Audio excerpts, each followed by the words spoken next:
Samantha, I want you to know that this sport stands with you and that you and your children are NASCAR family forever. No. That was the last word Kyle Busch managed to say into his headset before he collapsed. Behind his rowdy persona was a man hiding just how sick he really was, still chasing wins, still coaching his son, right up until his body gave out. And the over-the-wall crew did everything they had to do as well. Crowning a champion. What he built in secret went far beyond the racetrack. A business empire worth close to $100 million and something more. So, what exactly did Kyle Busch leave behind? And what does it mean for the family now carrying his legacy? Join us as we discuss the life of NASCAR's starman, how his final moments played out. The weeks surrounding Kyle Busch's death did not unfold the way most people would have expected. It was filled with denial on his part and a rude awakening to the racing community that worshipped him. Kyle Busch was sick, and only those around him knew it. Well, they only knew a part of it. The truth was that his cold had developed into severe pneumonia, yet he kept it a secret from everyone. He shoved his illness woes away and continued showing up to races, practice sessions, television appearances, and, most importantly, for the people closest to him. Although Kyle was often portrayed as NASCAR's villain, away from the track, the people who knew him described him as someone very different. A dedicated family man, a loyal friend, and a generous philanthropist. The rowdy persona may have been perfect for television, but it never told his whole story. But while it was fake, Kyle loved it. After all, it was this rowdy image that made it easy for him to hide his vulnerabilities. He had spent years building an image of someone who could handle anything, and even as his condition worsened, he continued pushing himself to do what he loved. Racing had always demanded that kind of commitment from him, and he wasn't about to slow down easily, especially not for some cold. He continued this way, ignoring the pain and the other signs his body was showing, until eventually it could no longer keep up. Even then, he gave it one final push, dragging himself into one final training session at the GM simulator facility. A few hours into the session, engineers noticed something was wrong. His response time on the track had suddenly dropped, and when his crew chief radioed to check on him, a violent coughing fit came through the headset in response. When the crew chief asked if he was okay, Kyle managed to give a blunt, uncharacteristic no, in between coughs, before going completely silent. In a frenzy, staff rushed into the simulator room and found him unresponsive on the floor. By the time paramedics arrived, his condition had become critical. He was rushed to the hospital, but ultimately, nothing could be done to help him. The days that followed his death were just as difficult, but this time, it was those around him in pain. Kyle's family was suddenly forced to grieve in front of the same public that had watched his entire career unfold. It's the guy who quietly wanted to help a teammate or give some advice.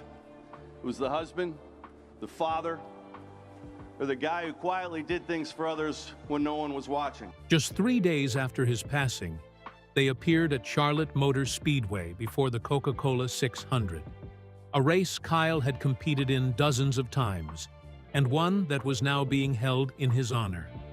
It was supposed to be a celebration of his life, but their emotion was impossible to hide. In front of thousands of fans, his family struggled to hold themselves together. As bagpipers played a rendition of Amazing Grace, Samantha broke down in tears while holding their 2 children, Lennox and Brexton. Brexton, who wore a black cap carrying his father's iconic number 8, a small tribute to the man whose career had inspired so much of his own life. Tributes continued throughout the event. NASCAR officials spoke about Kyle's legacy, while other public figures shared their condolences. Even Donald Trump and John Cena were amongst those who honored him. When the race reached lap 8, the broadcast fell silent in his honor. For his family standing there, however, none of the tributes could change the reality of what had happened. Kyle was gone, and they now had to figure out what life would look like without him. What most of them, including his family, didn't know is just how much he'd actually built. And for his son, who was already following him into racing, that fortune was about to become something he'd have to grow into, and whether the legacy would make or break him is entirely up for debate. Hall of Famer in name and numbers. Picture Homestead Miami Speedway, late in 2015. Kyle Busch is strapped into a car he absolutely shouldn't even be driving. I don't really see any water in the 22 set box.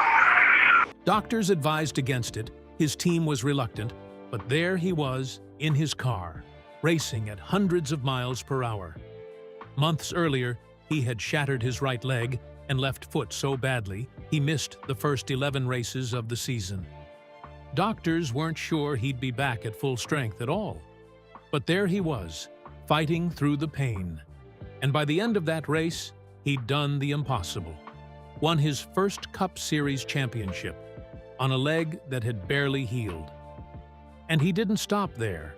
Just 4 years later, in 2019, he'd do it again, cementing himself as a two-time champion. That kind of stubborn, defiant will is what defined his entire career, and the numbers back it up. 63 Cup Series victories, placing him in 9th on the all-time list. An outright record 102 wins in the Xfinity Series and 69 wins in the Craftsman Truck Series. Add it all up, and Kyle Busch finished his career with a staggering 234 victories across NASCAR's 3 National Series, 34 more than the next closest driver. Even Richard Petty, the man most people still call the greatest to ever do it, couldn't touch his tally. And even when his sickness got worse, Kyle wasn't done chasing records. His win at Auto Club Speedway in 2023 gave him a NASCAR record, 19 consecutive seasons with at least one Cup Series victory. Then came a sad and frustrating winless stretch through 2024 and 2025. The kind of drought that would make most drivers question and abandon everything. But in May of 2026, he broke it in the most fitting way possible. A win at Dover Motor Speedway that pushed his Truck Series record to 69 victories. It would be his final win ever, as sadly, he was gone just 6 days later. These weren't the numbers of a driver who got lucky a few times. They were the numbers of someone who was, quietly and consistently, better than almost everyone else in his sport for over 2 decades. But the wins and the championships were only a quarter of what Kyle Busch built. While the world watched him rack up trophies on Sunday afternoons, he was secretly building something almost nobody noticed.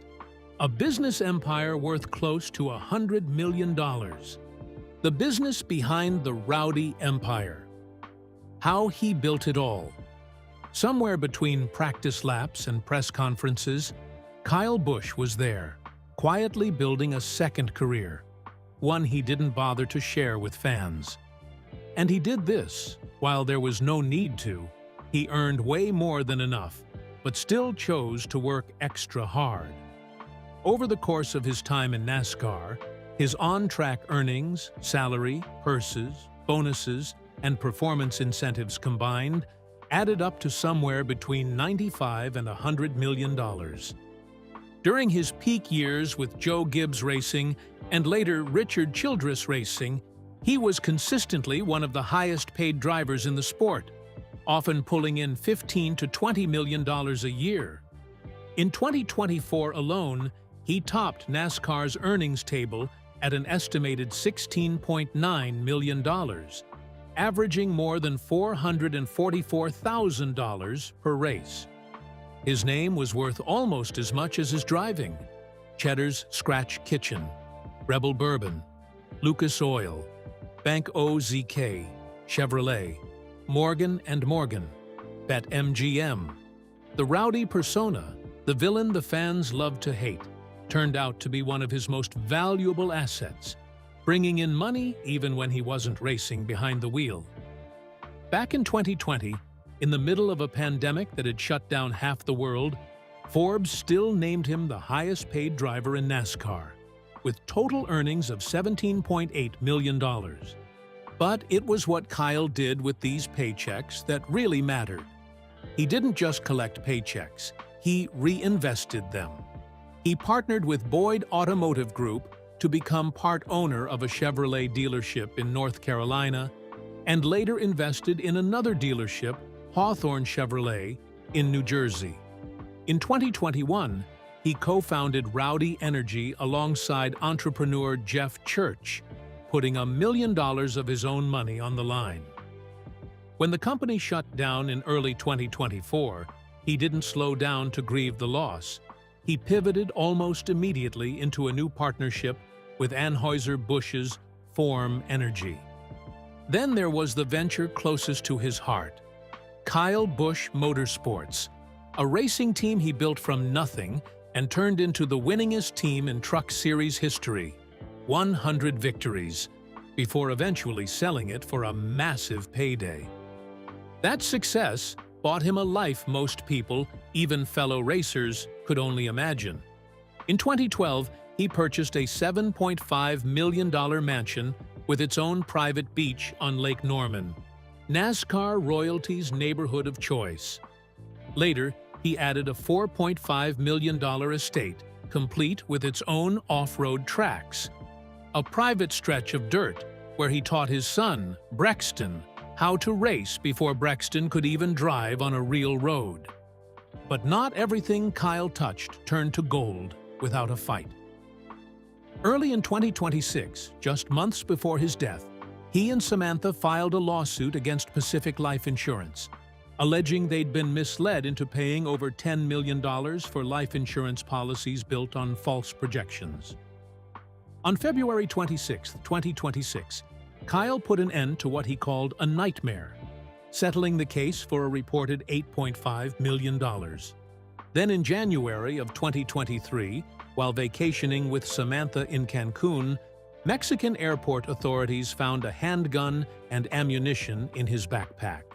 He was detained on the spot, and a federal judge sentenced him to 3.5 years in prison, along with a $1,000 fine. But thankfully, in time his legal team stepped in, produced his carry permit and clean record, and negotiated a bond that let him avoid prison entirely. Kyle publicly apologized, called it a careless mistake, and was cleared to come home and keep racing. In the end, he pushed through it all, and it never slowed him down. Which raises the next question. How did he manage to build all of this while still showing up as a present father? And now that he's gone, what happens to the fortune and the family he leaves behind? Love, loss, and the family Kyle Busch built? When Kyle Busch met Samantha Sarsanella at the Indianapolis Motor Speedway in 2008, an Empire was the last thing on her mind. In fact, she initially had zero interest in the brash young driver, casually brushing off his early Riz attempts. But Kyle was resilient. Eventually, his persistent charm won her over, marking the beginning of a connection that would last his lifetime. 2 years later, on New Year's Eve, they decided to tie the knot. The end-of-year wedding was so highly anticipated that it was broadcast to the public as a Style Network reality TV special called Fast and Fabulous, a NASCAR wedding, marking the official launch of a powerhouse partnership. In their marriage, both of them were heavy hitters. Samantha was never a passive spectator in Kyle's career. Entering the marriage with sharp commercial instincts and a strong professional drive, she quickly became half of everything he built. She actively managed Kyle Busch Motorsports, directed their charitable foundation, and successfully launched her own clothing boutique and YouTube channel. And behind the high-speed glamour, she also had to deal with a lot more than just being a superstar's wife. Kyle lived with severe obsessive-compulsive disorder, a condition that made him demand absolute perfection and order in everything.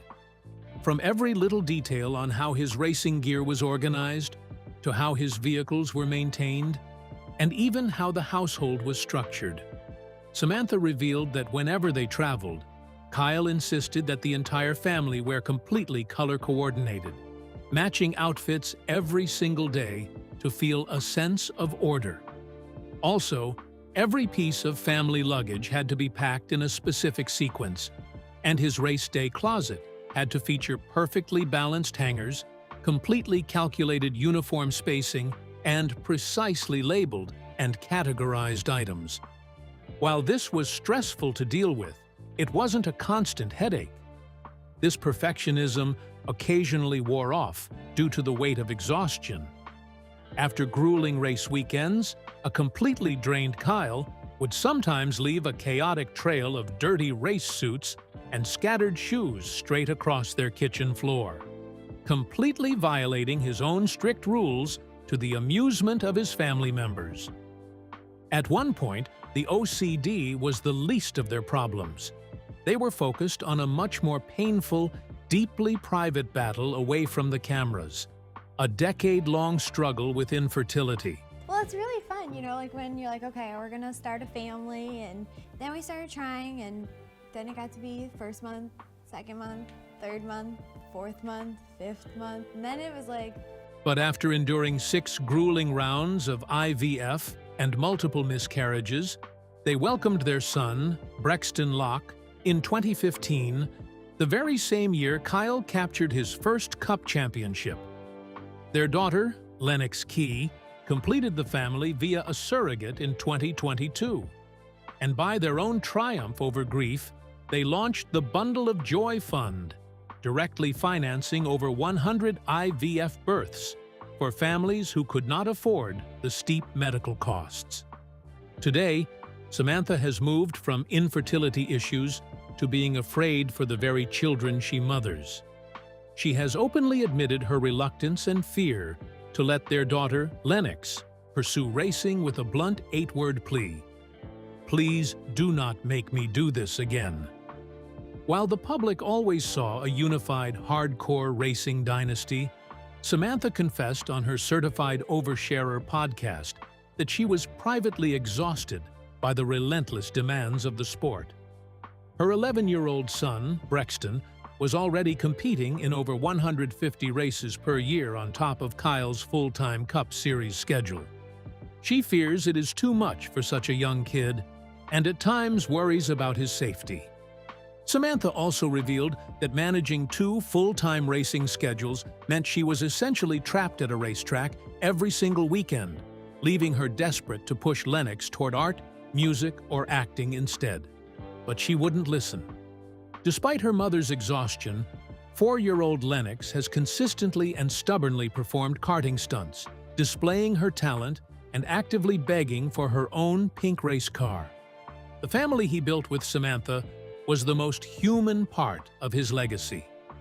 One of the saddest and most complicated parts, however, came when his long run at Joe Gibbs Racing came to an end. 15 years, one difficult exit.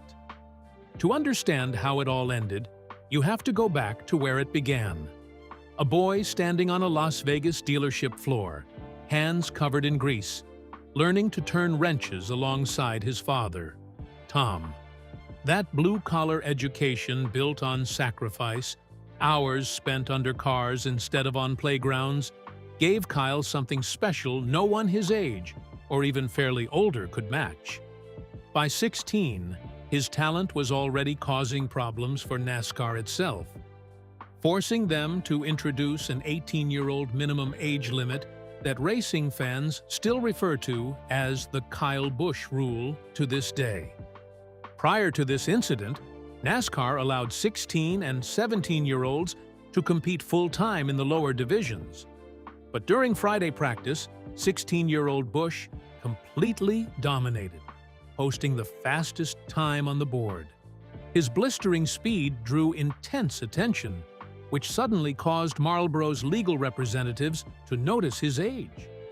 Marlboro realized that having a 16-year-old race at a Marlboro-sponsored event violated the federal MSA, risking billions of dollars in legal penalties. So they immediately lodged a formal objection, sidelining him and those in his age bracket. That early promise carried him into a 15-year run at Joe Gibbs Racing, the longest and most successful stretch of his career. But even the strongest partnerships eventually run their course. After the 2022 season, the departure of his primary sponsor, Mars, created a financial gap that JGR couldn't close, and Kyle's salary demands went unmet. The 15-year chapter closed, not with a dramatic falling out, but with a quiet, business-driven split neither side could avoid.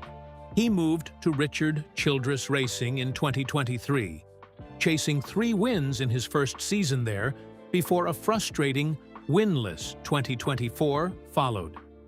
He was in his 4th season with RCR, still searching for his old form, when tragedy struck. When news of his passing broke, JGR didn't just remember him as a fierce competitor on the track. They honored him as a devoted husband and father off it, a tribute that spoke to who he really was behind the wheel. In May 2026, a very sick Kyle Busch tried to change NASCAR's rules. He wanted an over 40 rule for the 2027 season. This change would let him bypass limits on how many races he could run.